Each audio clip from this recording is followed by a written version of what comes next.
Step into the world of power, loyalty, and luck. I'm gonna make him an offer he can't refuse. With family, cannolis, and spins mean everything. Now, you wanna get mixed up in the family business. Introducing The Godfather at ChumbaCasino.com. Test your luck in the shadowy world of The Godfather slot. Someday, I will call upon you to do a service for me. Play The Godfather now at ChumbaCasino.com. Welcome to the family. No purchase necessary. VGW Group. Void where prohibited by law. 21 plus. Terms and conditions apply.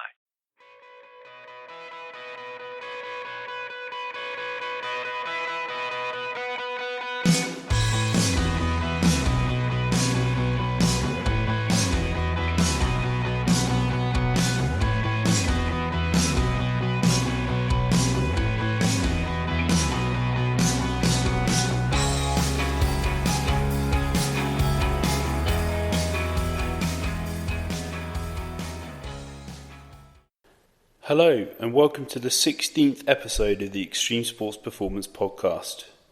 My name is Ryan Blake, I'm the founder and CEO of Extreme Sports Performance. In this episode I'm speaking to Clive Brewer.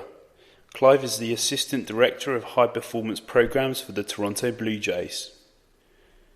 I ask him the questions I ask all my guests: who he is, what he does, where has he come from and what has he done along the way. What are the key moments from his career so far? What are his top areas of interest? What are the most valuable things he's learnt? Who are his top influencers? What are his top resources for information? What are his top sports performance exercises and or drills? What are his top pieces of advice in life, exercise and or sport? And finally, where can people find him? We freestyle a little bit in between questions and towards the end. Really interesting episode, this one. Hope you enjoy listening to it. Here we go.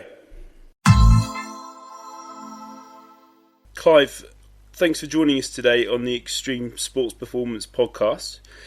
Please can you start by telling the listeners who you are and what you do? So I'm the Assistant Director for High Performance Programs with the Toronto Blue Jays.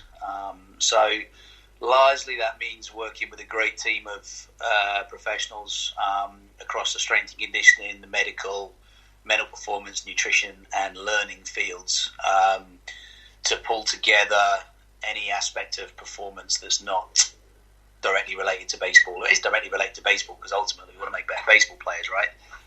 But it's those areas that aren't on the field coaching with the Blue Jays organisation. Fantastic. And where have you come from and what have you done along the way to kind of get to where you are now? Prior to this, I did some consulting for a number of organisations, which I discovered I didn't really like because I like growing a story, I like being part of something and developing something on a daily basis. Prior to that, I was with Witness Vikings as their head of S&C, great 3 years with that club. And didn't renew my contract with them to take up an opportunity in the States that didn't quite materialise, which was a really good learning curve for me. And then before that, I had a number of national lead roles. So I was the national lead for human performance with England Rugby League, and before that, I was the national lead for athlete development with Sport Scotland. So looking at all the athlete development progressions and getting athletes from trying to link high school up to the Olympic Games or, the international sport arena. So I've had a number of various roles in that, as well as being a hands-on coach along the way. Fantastic. So you've had, obviously, a very varied experience over quite a long time frame. I know it's hard to probably choose the key moments, but if you had to, off the top of your head, pick key moments from your career so far, what would they be? Yeah, no, you're right, that is hard. I mean, I think that largely those key moments come when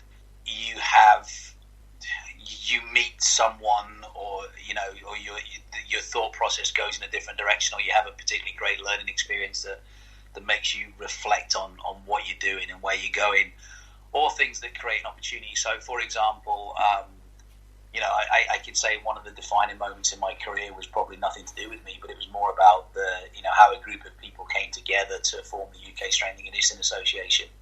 And I mean, I was involved in that development process and involved in the board for 12 years, but I think that, really helped to solidify the profession within the UK and set the quality standards. So even if it's not a defined moment, I think that was one thing that I think is important for my career today.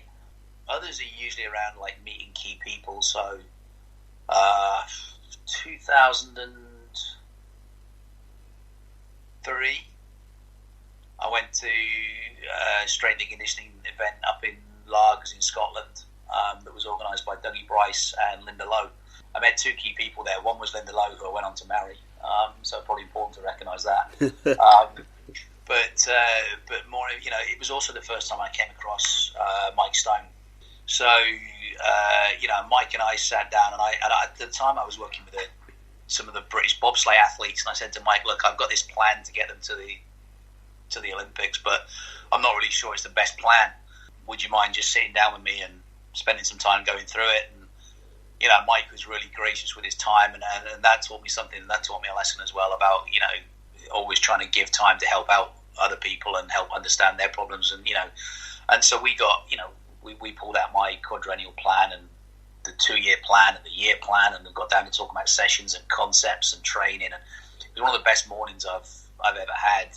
And on the back of that, he invited me out to the US Olympic Centre where he was at the time. So and that started a friendship that's really gone on, but and a working relationship that still carries on today now. And so I can say the similar thing about the first time I met Lauren Seagrave, and he and I got into discussion about what's more important. Is it just getting people to move fast, or is it about how they move? Probably prior to meeting him,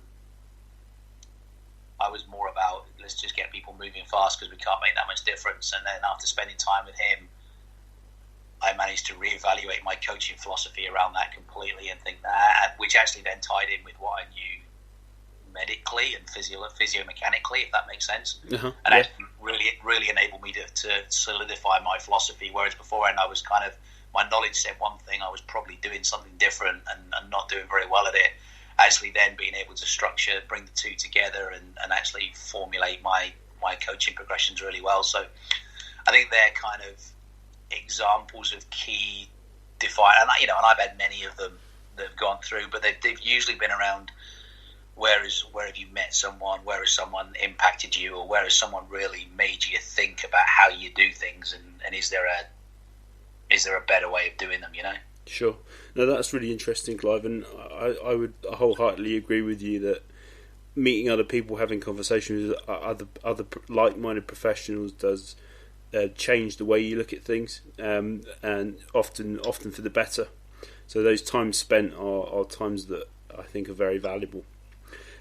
So just kind of coming back to baseball, could you just give us an overview of what your kind of year looks like? So what the key phases of the season are? Yeah, sure. So there's probably for me there's 4 distinct phases of my year, which relates to the baseball calendar as such. So the first one is spring training. So my role within spring training is largely about putting together. So I work with the baseball coaches to put together a scheduling program, which enables things that we would understand as typical, which are periods of heavy days, lighter days, or lighter on feet days. So there's a fluctuation in physical workload within it, but also there's a fluctuation in intensity of the work that we do. And that, again, I'm blessed to work with people who are open-minded enough to try that, because baseball's not traditionally been that. It's every day has been the same schedule all the time. Yeah. So spring training is a pretty intense period. We actually start spring training earlier than most teams. The players' union dictates a day when it officially can start, which is around about February the 11th or 12th. We actually have probably 50 players in at the complex here in Florida for mid-January through. And they're targeted on individual work or individual development plans. Then spring training starts, and spring training's like we have somewhere close to 200 players here. They split into 5 teams: Major League play fixtures, minor league play fixtures. Then we have a development squad that we can pull players from, plus a rehab squad as well, who are working on getting better rehab-wise. So spring training goes on till, in fact, it just finished last week. The Major League season then starts sort of the last week of March. The minor league season actually starts today in terms of a playing season. So now we have 90 players here at the complex who will do what we call extended spring training. Mm-hmm. And these are guys who it's typically their first year of full-time professional baseball, but they're not yet good enough to go and break with a team. We've got 4 teams who are in, or their home base is Buffalo in New York State, Manchester, New Hampshire, one in Dunedin in Florida, so just down the road, and then another one in Lansing in Michigan. And they'll play in their regional leagues, and each one of those has got 25 players. And then we've got the Major League squad with 25 players as well, so 125 players out remotely. So for the next period of time for me is now about how can I monitor the data that's coming in from those guys, and how can I best help the staff and empower the staff to manage their programs effectively with the players that they have in front of them. So what tools do they need? What help do they need? What advice do they need to best do their job? Because, obviously we can't manage players centrally. So it's about, it's that empowerment model. Mm-hmm. We want to collaborate and empower those guys to do the best they can to develop the players in front of them and become the best coaches that they can be, whether that's medically or from a strength and conditioning perspective or nutritionally. And then also starting to ramp up now towards the draft. So we have the draft in June. So in high performance, we play a role in helping the draft process. So how can we best select the next generation of Blue Jays coming in? So there's a big focus on working with our scouting department around that. And then after the draft, it's for a lot of people. Then we have another 3 teams that go out on the road, believe it or not, and so that'll give us seven teams in total. And my real focus then at that point in time is, as they play a short season, all the other teams work towards hopefully achieving playoff baseball. My focus is then on how can we plan for the end of season and off-season periods, and how can we develop the system to make sure that next year we're better. If that makes sense. Sure. No, that's fascinating. It's a huge operation. Hello, it is Ryan, and we could all use an extra bright spot in our day, couldn't we? Just to make up for things like sitting in traffic, doing the dishes, counting your steps, all the mundane stuff. That is why I'm such a big fan of Chumba Casino. Chumba Casino has all your favorite social casino-style games that you can play for free anytime, anywhere with daily bonuses. That should brighten your day a little. Actually, a lot. So sign up now at ChumbaCasino.com. That's ChumbaCasino.com. No purchase necessary. VGW Group. Void where prohibited by law. See terms and conditions. 18+. And I didn't realise that your numbers were quite that high. So it's no wonder you're busy. It sounds like you've got a lot on your plate, and it sounds very very complex to make sure it all works. It is, and again, it's a great team effort. I'm lucky enough to be a cog in the wheel, if that makes sense. Sure. From that perspective, so it's how do we get everyone working together to really deliver that. So that having a real focus on high quality staff to empower that is important. But interestingly, I still want to try and one of my biggest things every day is where can I get some coaching in. I'm still that guy that wants to be on the floor working with athletes. So whether that's helping support rehab or if I travel out to affiliates, how can I deliver a hands-on staff development session or whatever, because that's still it's a minor part of my job now, but it's still my first love. Sure. So bearing in mind what we've just discussed, what would you say your top 3 areas of interest are at the moment that help you do all that to maximise the efficiency or the positive results that occur? I guess that's never changed really from whichever context you work in. I mean, there's if you ask me what I'm interested in, it's still the stuff on the floor. It's still how can we get better technique development? But that's not really where my job driver is at the minute. So if you're looking at how do we deliver the job, the first question we've got to understand is, what does success look like? So for example, go back to the work we did at rugby. We knew that basically the more meters per minute we could achieve in offense and the higher quality of play that we can achieve in defense, the greater our chances of winning. It was such a physical arm wrestle that we could directly correlate success in terms of win-loss to some physical attributes. So then once we understood what success was, how do you then drive the training program to achieve those outcomes? So if we want more meters per minute, what do the players need to be able to do to achieve that? And then what are the structures that we put in place underneath that? Sure. And then looking at building the system which where we can understand what are our risks to that. So the risk to any player achieving, the biggest risk is injury, right? And I hear a lot of people talking about, when they're developing athletes, the first thing they've got to do is to avoid injury or reduce injury or whatever. I'm not sure that's the emphasis we want to put on things, because ultimately our aim is to make players better players, right? So I think that's one of the areas where strength and conditioning as a profession doesn't often do itself favours, in terms of when you say to people, how do you know you're making a player better? They'll talk about they've improved a certain test, or the athlete can squat more or whatever. But fundamentally, it's like, how have we made these guys better players or better athletes, depending on the context. So, but first and foremost around that is making sure the player is available. And I'm not a big guy who wants to sit down and say, look, you need to do performance training and then you need to do injury prevention training. I don't, the statistics tend to demonstrate that as long as a guy is strong in the right way, stronger athletes will perform better. They'll be more robust. They'll get injured less, Mm-hmm. So when I say strong in the right way, baseball players are never going to make good powerlifters, and nor should they. And similarly, powerlifters are never going to make good baseball players. So it's more about how can we get, I'm going to steal a phrase from Cirque du Soleil, but how can we get durability by design, i.e. we improve, we tailor individual programs towards performance improvement, but at the same time we address areas of functional risk within those individuals, and that keeps them available more often.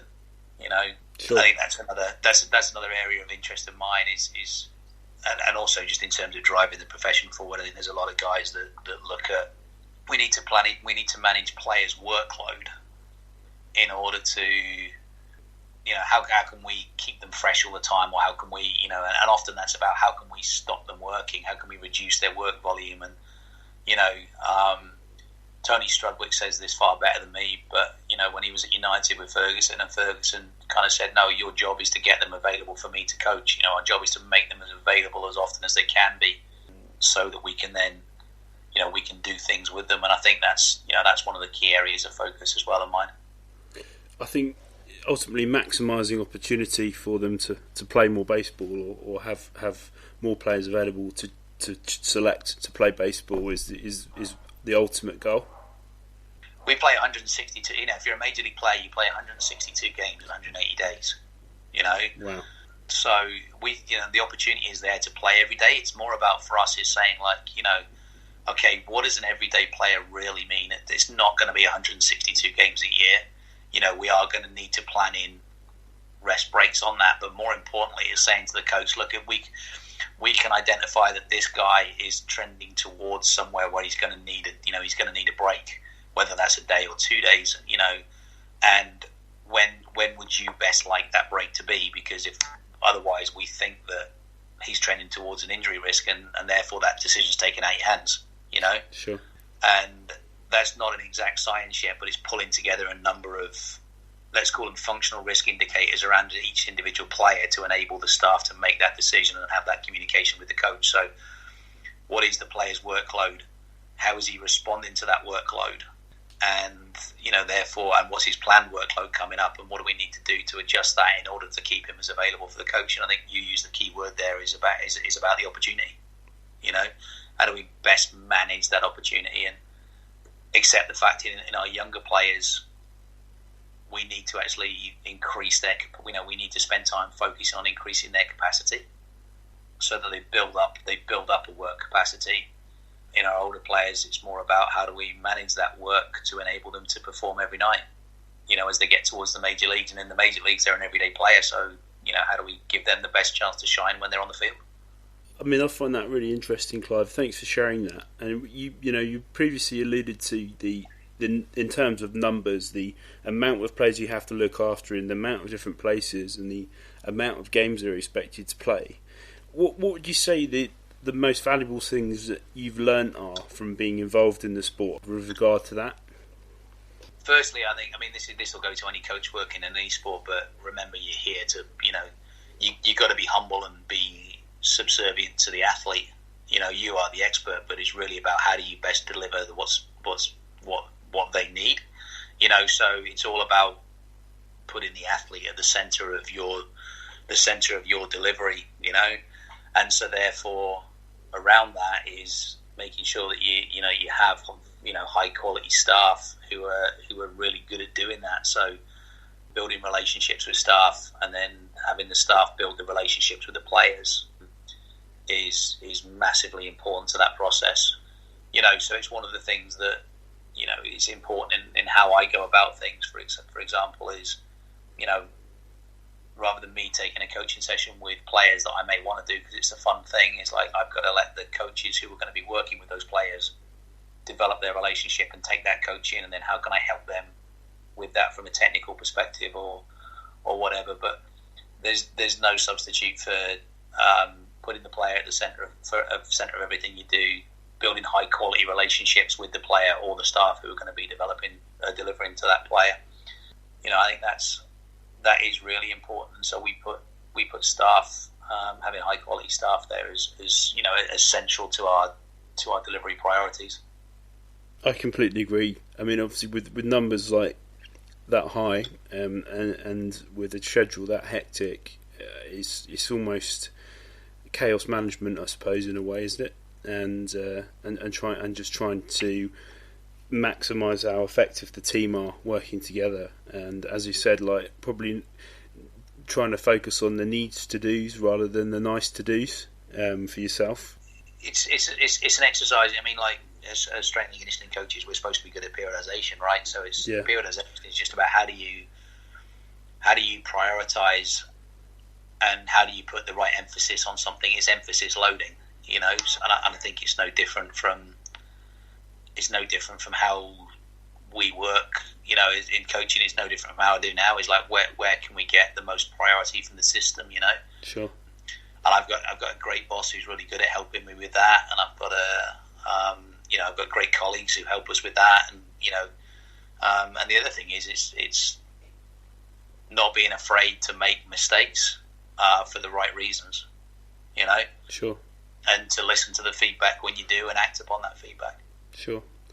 So this alludes really nicely into kind of one of the next questions. Who would you say, not necessarily just in baseball, but over your career, have been your biggest influences and kind of helped guide you the most? I mean, I know you alluded to Mike being one of those at the start of our chat, but are there any others that you feel have helped shape your practice or the way of thinking and where you coach? Yeah, I mean, so I think the first thing is going into. It's important that you seek feedback as a coach, right? Don't wait for it to come, but seek it and be proactive in that. And so one of the things, and again, not just because my wife, but I mean, Linda's expertise. She was the national lead for coach development for Scotland, but has worked across a large number of sports, and actually having someone who is fantastic at analysing how you coach, and working with her in a number of different situations where she can come back and say, look, you can get more effective if you ask this question, or if you position yourself here, you'll get more visibility of that, or if you structure the practice in this way, you'll achieve this outcome with the audience you're working with. So she's been a big influence in how I work with both athletes, but also in and around other staff. So Mike, obviously from a sports science perspective, and from understanding the underpinning physiomechanics of strength and conditioning. Lauren, we talked about again in terms of the speed and movement sorts of areas of work, but also there's been other key people along the way, like the head of strength and conditioning here was absolutely fundamental for me. Donovan Santos is a great guy. He's been at the Blue Jays for 16 years. He was absolutely fundamental for me in terms of bridging the gap between... Hello, it is Ryan, and we could all use an extra bright spot in our day, couldn't we? Just to make up for things like sitting in traffic, doing the dishes, counting your steps, all the mundane stuff. That is why I'm such a big fan of Chumba Casino. Chumba Casino has all your favorite social casino-style games that you can play for free anytime, anywhere with daily bonuses. That should brighten your day a little. Actually, a lot. So sign up now at ChumbaCasino.com. That's ChumbaCasino.com. No purchase necessary. VGW Group. Void where prohibited by law. See terms and conditions. 18+. The cultural divide between, how we are and do things in the UK versus, setting the system up for success when I came in here into the US. What are people's expectations and how do we do things? And culturally, they're very different, And I don't think, I'd still be here if it wasn't for the help and support that he gave me.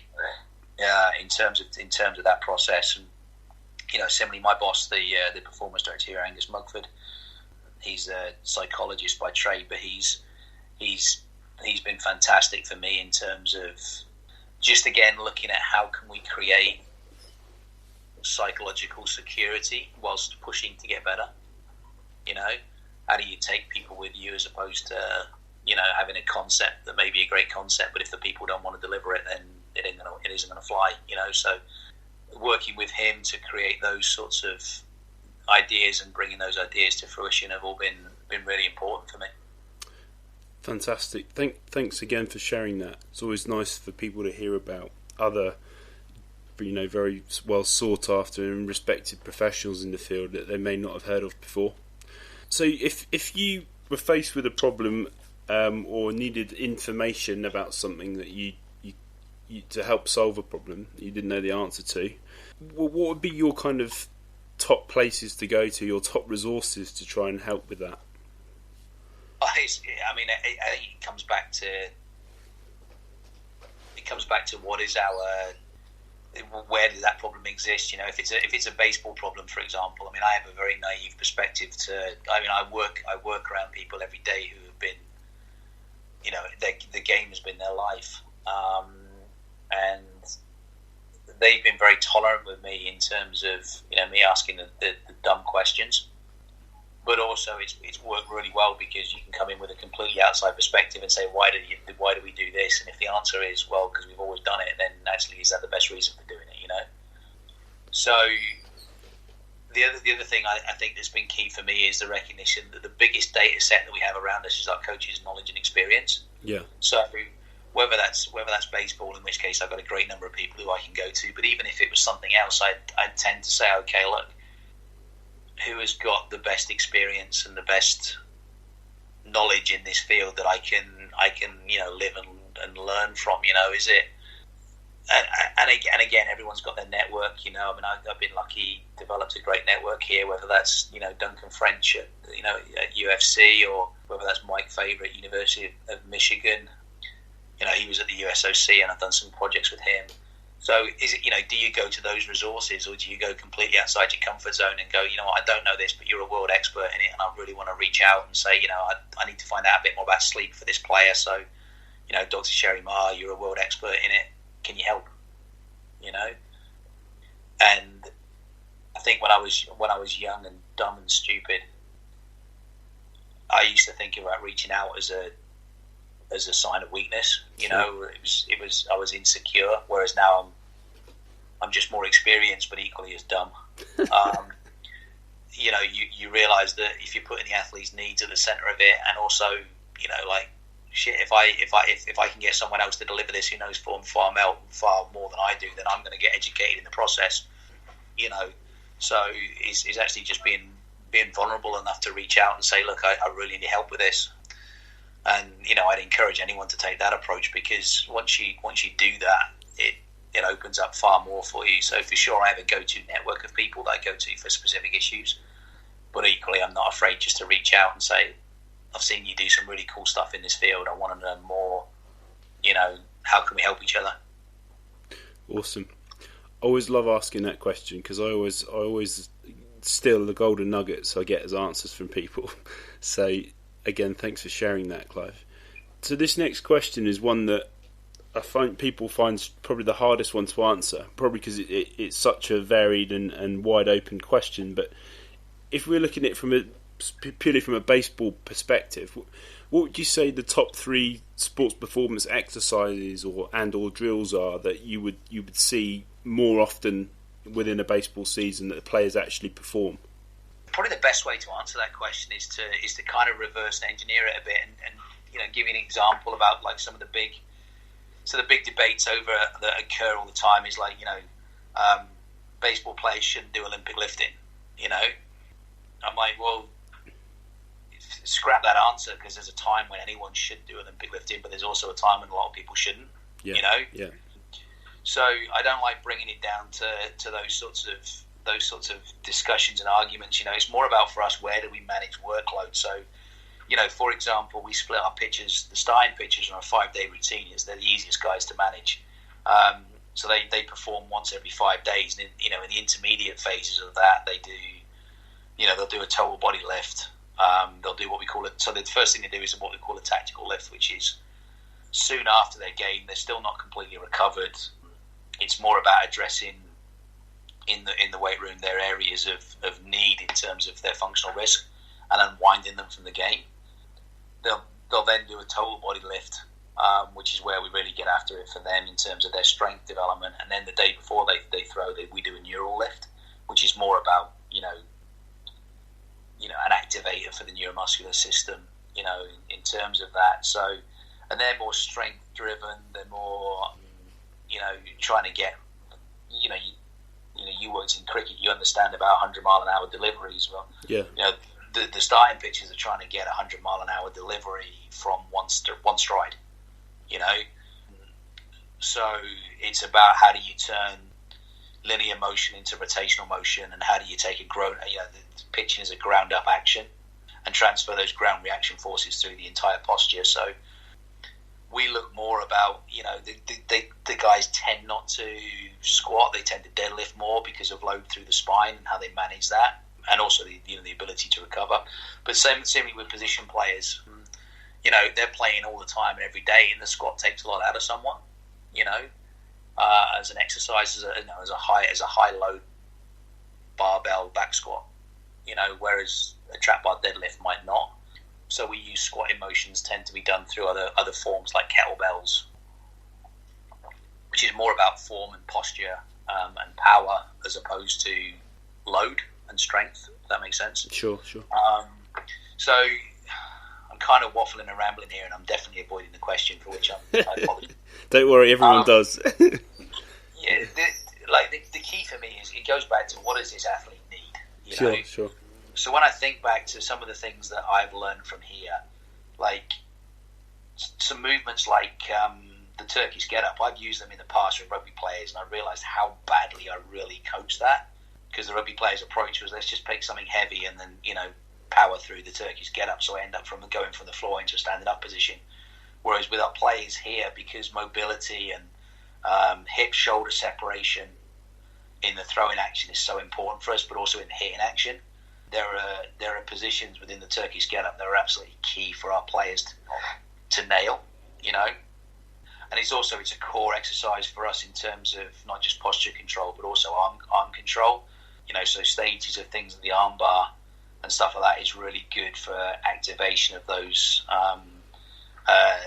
the muscles around the shoulder, the humeral attractors that hold the arm in place and hold the shoulder in place during the throwing action. So that's a key exercise that I think is in pretty much most of the players' programs, but we're able to say, you do it to this point, you do it to this point, you do it to this point. And, that's baseball's taught me the importance of that.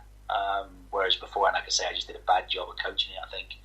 Where I think we can get a lot better in baseball is around the integration of plyometrics for players, and also the speed development work, because ultimately we're a game where success involves, how many multiples of 30 yards can you actually get in to score a run. So we can do a lot better with much more speed mechanics and speed execution, speed technique.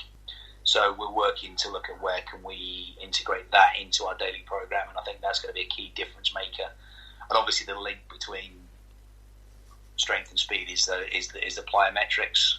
Not just from a power output perspective, but I love using plyometrics in terms of sequencing movement, and if you're looking at generating impulse and things, and coordinating lower body to upper body action, I think they're key exercises that we can integrate as well. So, I think that's the 3 buckets of areas, but I think in those 3 buckets comes every other exercise that you can ever dream and of course, even know about. So, but that's really insightful, Clive. Again, thanks for sharing that. I mean, it fascinates me because I speak to a lot of people on the show, but who work in different sports, and everyone's always got a different approach, and the answers are never the same. So it's really nice to kind of get your insight on that. Just on that note, I mean, just sorry to interrupt you. That's all right, no problem. But it is one of those things that a lot of people have a misperception about. Like I spoke to someone the other day, and they were saying, "Geez, we thought you just taught Olympic lifts to everybody." And I said, "Well, why did you think that?" And they said, "Well, because on the the UKSCA workshops where we came across you, you talked about the importance of Olympic lifts." And I said, "So you came on a workshop for Olympic lifting and wondered why I talked about the importance of Olympic lifts?" I said that was the outcome of the workshop. It doesn't reflect. So then we had a discussion about, well, did all your rugby players do Olympic lifting? And no, those that would benefit from a derivative of it did it, and those that wouldn't didn't. Yeah. It just comes back to identifying what does your athlete need, and then what is the best tool to address that need. Of course. In the short, medium, and long term. Yeah. And I completely relate to that, because obviously at the moment I spend a lot of time working with multi-sport youth athletes, and again it's a big numbers game. We've got a lot of athletes to look after in a lot of different sports, and they're all, even though they're the same age, they might be different. They're all different shapes and sizes, and it's as you've rightly said, it's not a one size fits all approach. You've got to put down what's best for that person at that time, and that will always change. It will never be the same, and you can't pigeonhole groups of people to groups of exercises. It just doesn't work that way, does it? Yeah, absolutely. The follow-up question I was going to ask, Clive, was how important is kind of energy system? It is Ryan Seacrest here. There was a recent social media trend which consisted of flying on a plane with no music, no movies, no entertainment. But a better trend would be going to ChumbaCasino.com. It's like having a mini social casino in your pocket. Chumba Casino has over 100 online casino-style games, all absolutely free. It's the most fun you can have online and on a plane. So grab your free welcome bonus now at ChumbaCasino.com. Sponsored by Chumba Casino. No purchase necessary. VGW Group. Void where prohibited by law. 21 plus. Terms and conditions apply. Development, or I suppose inverted commas, conditioning to baseball, and how much of that would you do throughout the year? With our starting pitchers is probably our highest priority for that, because they have a big workload to get through. By the middle of the season, they're going to be delivering 120 pitches. Yeah. So that's a big singular repeat high intensity workload for them to do. Every pitch, every fastball, for example, is a maximal exercise. So we probably do a lot more conditioning based work with the starting pitchers than anybody.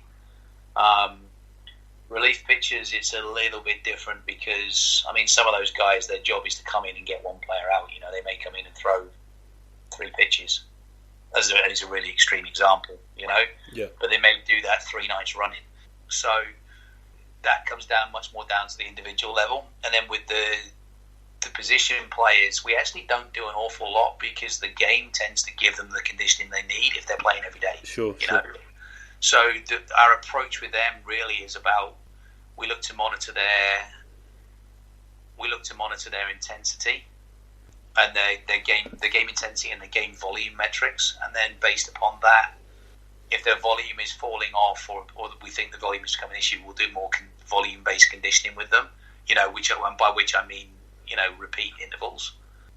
And then if if their accelerations are dropping off, we'll probably do conditioning through more agility, direction change, acceleration intervals. But actual energy system development is not highly important for game outcome as it might be in, soccer or rugby, for example. Sure. Okay, no, that's really interesting. That was the question that I'd kind of starred myself, because that was one I really wanted to know the answer to. I'm not sure I've got the answer to it, but that's kind of how we do it. Yeah, well, no, it's really insightful, and I think it's just going to give the listeners a little bit more of an overview of how to approach managing a baseball player, and how it might differ to, for instance, to a cricket player or a tennis player who, similar concept or similar biomechanics, but again very different approaches. So, last couple of questions, because I promised I wouldn't keep you for more than an hour.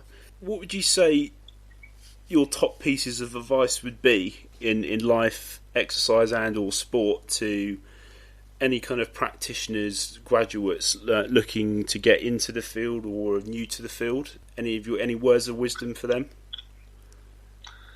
I think the first thing is you've got to be curious. You've always got to be asking questions, and you've also got to be open-minded enough to listen to answers. So the more when I look, it's interesting when I've worked with people over a number of years or tracked their career or what have you, is that there are some people who are really, really good at simulating learning and going, I can learn from this, I can learn, I want to learn everything to start with, but then you have to start setting out your ideas and saying, okay, this is the direction of travel, and I'm going to, I can accept that and reject that, and, et cetera, et cetera, so they begin to shape their own philosophy. There's a view that level 1 coaches copy, level 2 coaches adapt, and level 3 coaches invent, for example. Sure. But to invent, you've got to be inventing based upon some form of experiential knowledge. So one is be curious, ask lots of questions, don't accept anything, but make sure you do listen to the answers and listen to what people give you, because that's where true learning occurs. I think make sure that you are open-minded, and if someone is giving you some advice, you don't always have to listen to it, but you really should pay attention to it, if that makes sense. Yeah, and completely. Determine, so determine, is it good advice? Is it going to make me better? Work from there. And 3 is, in terms of your own learning as a coach, there's, if you want to be a better coach, the first thing you can do is coach. And the more coaching you do, the better the coach that you are going to be, So there is no, you can do all the book learning you want to, you can do all the questions and discussions and listen to all the podcasts you want to, but the best learning that you're ever going to have is by doing, and by being a coach and getting that experience. And so the next piece of advice I'll also say is don't narrow yourself to coaching one particular group of people. I think that every coach in their learning should try and coach someone with learning disabilities, and should try and coach someone with physical disability, because those guys face problems every day. They learn how to solve problems every day, and it will really challenge your ability to a coach to say, can I create the right environment, the right program that will enable these guys to solve problems, and move forward. So I think they're really good ways of learning, and try working with kids, etc., so that you learn what works in different situations, and it gives you a better background experience to adapt to. I think they're my big 3 tips, I guess. Brilliant. There. No, much appreciated, and I completely agree. I personally work with many different groups of athletes at many different kind of levels of ability, of many different ages and in many different sports, and I still find I learn something new every day. There's never a point in time where I think, yep, I think I know it all now, because I don't think that'll ever happen.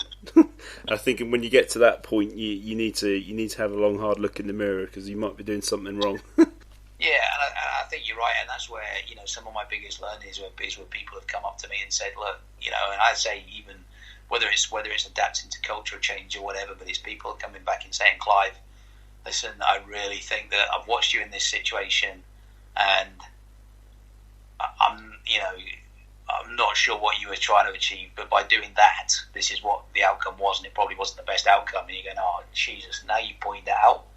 Yeah, you're absolutely right. They're really good having people observe your coaching who are able to give you critical feedback, or else even we do a lot here with the coaches where we video them and we put a microphone on them and we give them a chance to review it with a more experienced coach and ask questions about what were you trying to achieve here, really like what you did here, but what about this situation, what were you focused on, what were you trying to achieve, what do you think there's a better way of doing it, and those opportunities are just priceless. Awesome. Yeah, that's brilliant. I've never heard of coaches doing things or reflective learning or reflective practice, I suppose, in such detail. But I can only imagine that's very helpful. And I think when you watch yourself back, like when I listen to my voice or listen to myself speak or watch videos of myself back, I sometimes think, God, looks like a completely different, or sounds like a completely different person to what I actually thought it would. So it's such a useful tool. Brilliant. So Clive, I just wanted to wrap up just by saying, thanks for your time. I really appreciate it. If people wanted to get in touch with you to maybe ask some follow-up questions, what would be the best way of them doing that? My email is pretty simple. It's clive.brewer@bluejays.com. I'm on Facebook. I'm on Twitter, although I've got no idea what my Twitter account thingy is. I'll find it and put it in the show notes. Don't worry. Yeah. So and LinkedIn and stuff. I'm not. I'm not a big social media guy. But there's a number of ways that people can reach out, and I promise I'll get back to them. I don't promise I'll get back to them immediately, but I certainly will respect the fact they've made some effort to try and get in touch and come back and help if I can. So, but like I say, I'm not one of those guys that's on social media all the time or trying to put these theories out or whatever. Brilliant. So, I know you're always busy, but what's the next month looking like for you over there? Ooh, that's a good question. So our draft preparation starts next week, and then I'm on the road for a bit, visiting some of our affiliates. So I'm going to be up in. So we've got draft meetings. There's some time in the major league, some time in Lansing in Michigan, and then some time back here, just trying to sit down and map out. Some more of the, let's call it, our system areas of development that we need to work on. So, a lot of time traveling, but also time here at the rehab facility. Just trying to help make our system more robust and better, I guess. Awesome. Well, best of luck with everything. Best of luck for the season. And again, thanks for your time. Just stay on the line whilst I stop the recording. But much appreciated for your insights, and thanks very much. No, it's been awesome. Thanks, Ryan. I appreciate it. And good luck to everyone. Thanks for listening to the 16th episode. We hope you enjoyed the show. Please leave us a rating and or review on whichever platform you're listening on. Please check out our website, www.extremesportsperformance.com. On our media page, we have weekly blogs that include Thought of the Week, Exercise of the Week, Recipe of the Week, and Training Song of the Week. Each month's collection gets compiled into our monthly newsletter along with company service and store updates. You can sign up for free to receive this via our subscribe page. Our online store consists of training programs, online and in-person coaching, nutrition plans, toolbox, and interactive training systems. Please follow us on our social media platforms, Instagram, Facebook, Twitter, and YouTube. Links to these can be found at the bottom of every page on our website or via any search engine. That's all for now. Until next time, take care.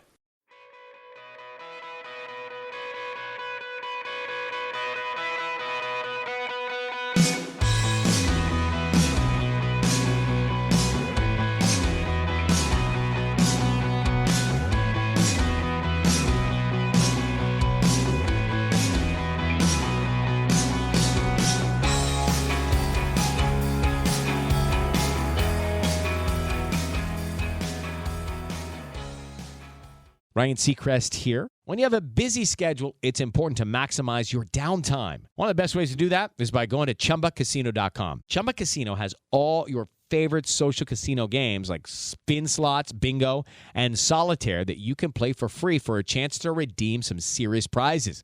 So hop on to ChumbaCasino.com now and live the Chumba life. Sponsored by Chumba Casino. No purchase necessary. VGW Group. Void where prohibited by law. 21 plus. Terms and conditions apply.